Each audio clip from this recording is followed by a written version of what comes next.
karşı omuz omuza. 16 Temmuz darbe girişiminden bu yana ülkede düşünce ve ifade özgürlüğü kapsamında atılan bir tweet bile örgüt propagandası olarak ele alınıp dava konusu haline getirilmiştir.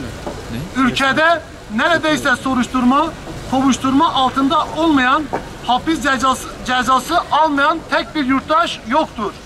5 yıldan fazladır şehrimizde emek örgütleri, sivil toplum kuruluşları, kent alanlarında demokratik hakları olan miting ve basın açıklamaları için kullanılmamaktadır.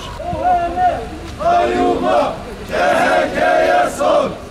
15 Temmuz darbe girişimi üzerindeki sis perdesi yeterince dağılmamış, ancak darbe girişimi bir lütuf olarak görülerek hayata geçirilen 20 Temmuz sivil darbesinin neyi amaçladığı aradan geçen süre içinde tümüyle netleşmiştir.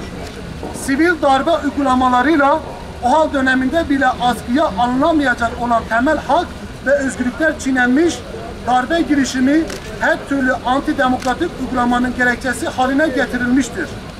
Bunların başında da haksız ve hukuksuz ihraçlar gelmektedir.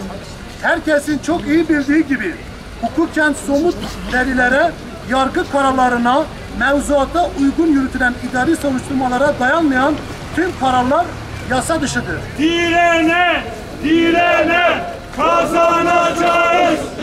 Direne, direne kazanacağız.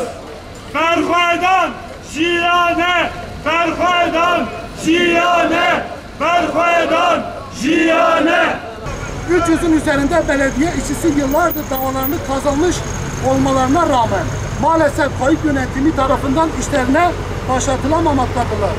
Hak ve hakikat nezdinde mahkum olan bu antidemokratik uygulamaların yaratıcıları ve sürdürenleri